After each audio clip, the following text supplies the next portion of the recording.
You are listening to the On the Blueline podcast, covering the National Hockey League and more hockey news. Here are your hosts now, Phil Bernardi and Chad Van Doorzen.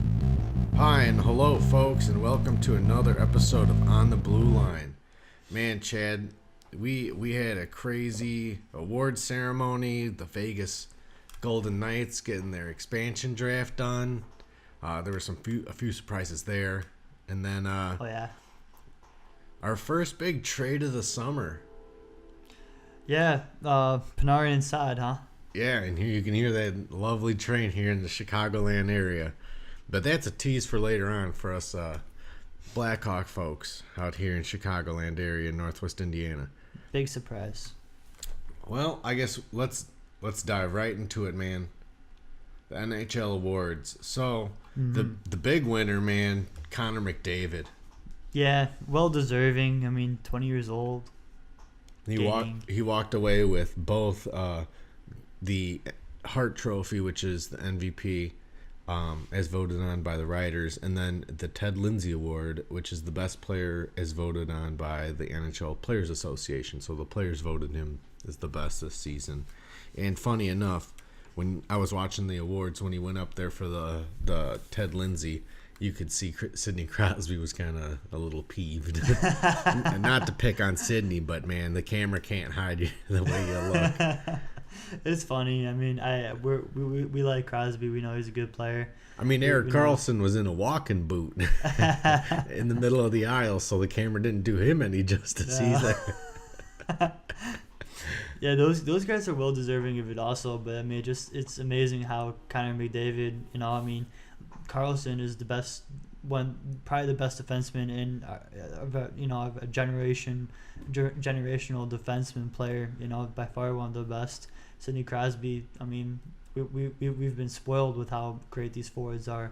Connor McDavid being able to top them both. I mean, that really says something. Especially because they have the speed. And then you mentioned elite defenseman. The Norris Trophy winner was Brent Burns this year. He narrowly beat out Erik Karlsson, but I think if they hadn't voted on the trophy, which they have to vote on before the playoffs, if they would have saw Erik Karlsson's playoff performance, he would have won the Norris. Very good point. I agree with that. The Vezina is for the best goaltender. It was won by Sergei Bobrovsky again, and very deservingly so, I would say. He helped that Columbus team. He helped carry that Columbus team.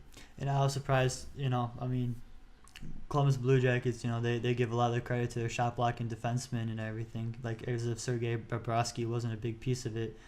But yeah, I mean, I wasn't surprised the fact that he won it. I was surprised because he's behind a defensive type of team. Well, and speaking of that team, for the Blue Jackets, Tortorella walked away with Jack Adams, the coach of the year, and I thought that was well deserving. He turned that franchise around in a heartbeat. Yeah. And then general manager of the year was David Poile of the Nashville Predators. No surprise, helped bring him back to the Cup with a very good roster. Yeah. No surprise here for the Selke. Patrice Bergeron, I think it was his fourth or fifth time winning. No offense, Patrice, but let someone else win it next year.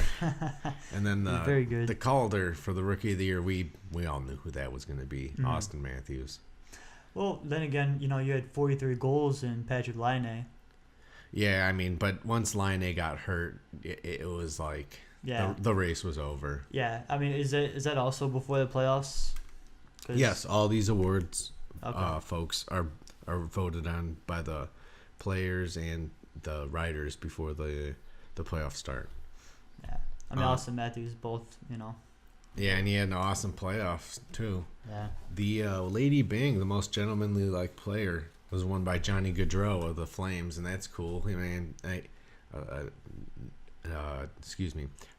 American kid, Salem, New Jersey. Yep. Yep, that's true. He's from the New England, greater New England area, whatever you want to call it. Yeah, I'll go with that. And then our favorite, Craig Anderson, winning the Bill Masterton Trophy for his dedication to hockey after the entire season. Well, I mean, it's noteworthy to say that his wife had cancer. Yeah, and now it's in remission. And he was one goal away from being in the Stanley Cup Finals. Hey, with Ottawa in Game 7 of overtime in the Eastern Conference Finals. forget- It was a heck of a year for that guy. I mean, you know what it's like, missing out on a goal, that would, potentially give you a chance to win a trophy, and that hurts. oh yeah, but It's gotta. and there were the major winners right there, folks. The NHL awards, it was a good show. The thing with NBC SN, they also incorporated the Vegas Golden Knights draft along with the awards show. So they'd show some of the awards and then some of the expansion draft. Yeah, that was a question that we had, like, when was this going to happen? I wouldn't have guessed. And how it was going to happen. So Right. we found out as they went along who was picked where. We'll start it off. Calvin Pickard, their first goalie from the Avalanche. Luca Spiza, a good defenseman from Vancouver. I mean, that's a good pick right there. Timu Polkinen. Well, you want to categorize it? You want to go goalies, defensemen, then forwards? Yeah, let's just go straight down the line, bud. Yeah, all right. John Merrill. I mean, not a lot of people have heard of him, but he had a stellar collegiate career. He's a nice, solid defenseman. Some stuff about him. Yeah. William Carrier, I don't know too much about him with Buffalo, but I feel like it's a good pick, especially for an unprotected player. Cody Eakin, yeah, that was a good pick. Yeah, a good scrappy guy. Thomas Nosek from the Wings. This is one of my favorites right here. Jonathan Marchessault of the Florida Panthers. What does he bring to the Vegas Golden Knights? Now, he brings a little bit of grit. He brings a lot of speed. A lot of speed coming out of Florida. And, he's going to be a good player to help them build around for the time being until they can start drafting more homegrown players and attracting bigger free agents. I mean, they just got started. Who knows who they'll sign tomorrow on July 1 for free agency. Yeah, because George McPhee was a big part of the Ovechkin, building, and, the core that he built. He wants to, their main goal is to build, the fundamental stuff from the very, from the bottom to the top. And that's what he's doing. But also he's got to make it exciting for these fans. Oh yeah, and I think Vegas will be exciting because they also have Brady McNabb from the Kings. He's a good defenseman. Connor Brickley, a forward of Carolina. Chris Thorburn, you got to have some another grit. Tough guy along with Eakin. Yep. From Winnipeg, Pierre-Edouard Bellemare. Good I like that. I like that pick too, man. That stood out to me when I was watching the show live because that, like you said, he's a nice, good two-way player. He's young. He helped lead France to a victory over Canada in a World Championship game, and that was the first time they ever beat Canada. Wow. Jason Garrison from Tampa Bay also played for Philadelphia, I think. And Vancouver, very, very good shot from the point. He played for the Panthers also, I believe. JF Berube, goalie of the Islanders. I think he's going to be their third goalie because of who their last pick in the draft was. Yeah, I think he's under 10 NHL games. A big, big surprise that Nashville didn't protect James Neal, but I could see it because of the age. But they got a superstar right there, a guy they can build, the fan base around instantly, man. Everybody knows who he is just coming off of his performance in the playoffs with Nashville. Yeah, I believe in 2011, 2012, he was a 40-goal scorer. We have Derek Engelland of the Calgary Flames, a defenseman who actually started his career with the Las Vegas Wranglers of the ECHL in the early 2000s, and he's lives in Las Vegas, so I like that pick. It's a kind of feel-good story. I believe also he was a Pittsburgh Penguin. Yes, that's who he started his NHL career with, but his professional career was with the Las Vegas Wranglers. That's interesting. Speaking of D-men, here we got a few more coming up after Brandon Lepsick of the Toronto Maple Leafs. Now here's some defensemen in a row that I really like. Colin Miller of the Bruins, Mark Mathot of the Ottawa Senators, David Schlemko of the Sharks. Man, those are all slaps in the faces to those teams. really hard to give up. Yeah, but I mean, you had to, but you had to leave people unprotected. But these are good picks by George McPhee. Also, I mean, the last two. Oh, it's not the last two defensemen. Go ahead. Sorry. Oscar Lindbergh of the Rangers. We're a little familiar watching with him. He's a good young forward. I would say third or second liner. And then here's some good D-men. Griffin Reinhardt's a young guy out of Edmonton. Alexei Emlin from the Canadiens, who's a big hitter. Yeah. And then you got an old Grizzly vet in Clayton Stoner from the Ducks. Eric Howell is a nice two-way player also. He brings a lot of speed from Minnesota. A lot of speed. William Karlsson had a good season with Columbus. And then here you go, man.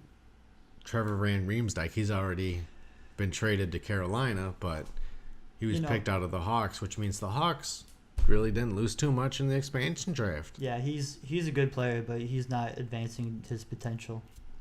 And then their biggest pick of the night, Marc-Andre Fleury, their starting goalie. Yeah. So it's looking like it's going to be Fleury, and then Picard as the backup, and J.F. Berube as the third string. Which did you mention Nate Smith? Nope, you just did though. That was the last pick in the draft. He's a decent defenseman. It's like one of those another one of those slap in the face to the organization players that they took. Yep, so. But I think Vegas, they definitely picked a good roster, right now for who they are. Yeah, I agree with that. And one more that we didn't mention was well, this wasn't within the expansion draft, but are we going to the non-selections? Because Riley Smith is under there. Oh yeah, they got Riley Smith. I think that was one of the best throw-in picks with Florida. Another 30-goal scorer. So I think they definitely have. Oh, and Shane Taylor from Anaheim also with the Clayton Stoner pick. Yeah, he was a young guy, right? Yes. Another slap in the face to the organization, as you like to say. Well. So I think Vegas has a good roster. Are they going to make the playoffs next year? I doubt it. They're in the West, and I mean, the Kings, they're rebuilding right now, but I think they'll rebuild on the fly for sure. That's a tough division. Let's see. In the They'll Pacific, be competitive. You got LA, you got Anaheim, who's picked it up recently. You have the Sharks. You got Arizona. In Arizona, they're definitely they're rebuilding. But I think that they're gonna be really competitive this year. Well, I'd just like to say thank you to our sponsor from the state of hockey. The state of hockey is Minnesota due to the numerous amateur and collegiate hockey teams, as well as the Minnesota Wild, who just got a new jersey unveiled by Adidas for this fall. I like it, man. It's got a nice stripe job in the middle. And we're also on judcastradio.com, WJOB 1230 AM, WJOB 104.7 FM, and WJOB1230.com. We're also on YouTube. Yeah, we got our own YouTube channel. And On the Blue Line, we're On the Blue Line on Facebook. And then we have a Twitter at Blue Line Podcast. And we're on Instagram at On the Blue Line 0. So thank you guys for tuning in. We have a little bit more to cover here. The first ever Swiss player was taken first overall in the NHL draft this year. Did you find that surprising, Chad? I didn't really think anything of it. He was ranked second by the North American Scouts, Central Scouting. Nico Hischier of the... the Halifax Moose. Halifax Moose? Yep. So out of Halifax, and then he played a little bit for SC Bern of the National A League in Switzerland. SC Bern. Which has made him ineligible. He's not on loan to Halifax from SC Bern of the National League in Switzerland, making him ineligible to play in the AHL in 2017-2018. So it looks like he's going to be a lock for the roster, or he'll just play in the minors. Yeah, I mean, he needs a while to develop, and New Jersey has Taylor Hall, Cal Palmieri, one of the they have two really good top six forwards, and they have a good goalie in Corey Schneider. I mean, this makes sense. Hopefully, they can build him up faster and put him into the NHL. I think he'll make it. He's 6'1", 178. He'll beef up over the summer now, and he'll have a good season. Yeah, a lot of Swedish are good skaters. So I mean, with that, good skating gives you the ability to raise your potential. Oh yeah, and he's been proven as a goal scorer, and he was the offensive rookie of the year last year. We also want to say we got big news. As a defenseman, I'm sorry. No, as a forward. He's a forward. Yes. Oh, okay. He's a center. So our biggest news for us Chicagoland area natives was the Artemi Panarin and Brandon Saad trade between the Blackhawks and the Columbus Blue Jackets. Now, I think the Hawks ran away as winners with this. Yeah, at first I was watching ESPN. I was watching, I don't know what I was watching, but I looked on the bottom and I go, whoa, like that just really caught my eye. And at first I was kind of hurt seeing Panarin go because he's, right shot. He's the bread man. He has done a lot for the Hawks, but with this defense, it's the reason why he was kind of like a turnover machine, an offensive turnover machine for the wrong team. You want him to get takeaways for your team, but he didn't do that. He gave it away a lot. Yeah, and you know what? He did cough up the puck, and being on Kane's line, you can score a lot of goals easily. Yeah, you just got to have a good shot.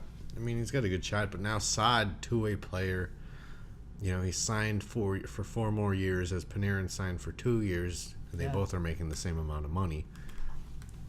They also got Anton Forsberg, a goalie from Columbus, who's a decent prospect, so we'll see how he develops in the Hawks system. Definitely.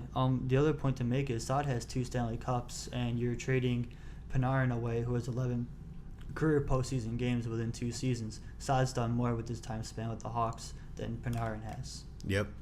Even like you said, you were surprised by it. Taves was shocked by it. I mean, I didn't even see it coming, to be honest. I heard rumblings from Bob McKenzie, an insider on Twitter. He's one of the best in the business, if not the best. And, excuse me. When I saw this break, I was just like, holy guacamole. I mean, the Hawks really just fleeced them. But you know what? Maybe very aggressive. Maybe something's going to happen with Panarin there in Columbus. Maybe they see something within their system. Well, he's younger, and they are, building a core. So, I'm sure he'll be a great big part of that.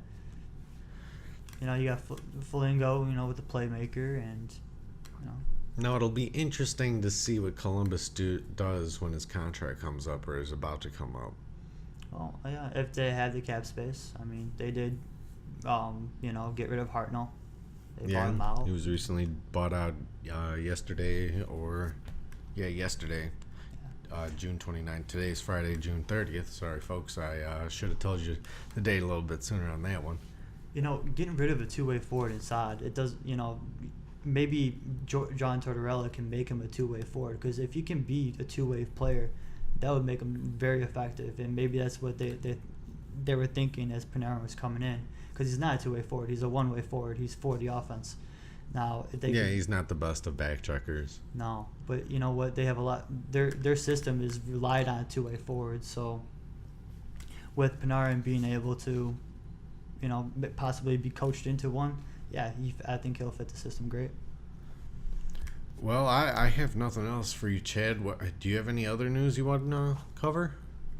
No. I mean, blockbuster trade last year, PK Subban and, Shea Weber, that was last year, two or a year ago from today. That was a big trade. Yeah, that was an defenseman for a defenseman. We got forward for a forward, and superstar for a superstar. Yeah, and both teams that worked out for. Nashville went to the Stanley Cup, and Montreal, bolstered their defense. Oh, by leaps and bounds with that. We just want to say that next Friday, I believe it is July 7th. There we go.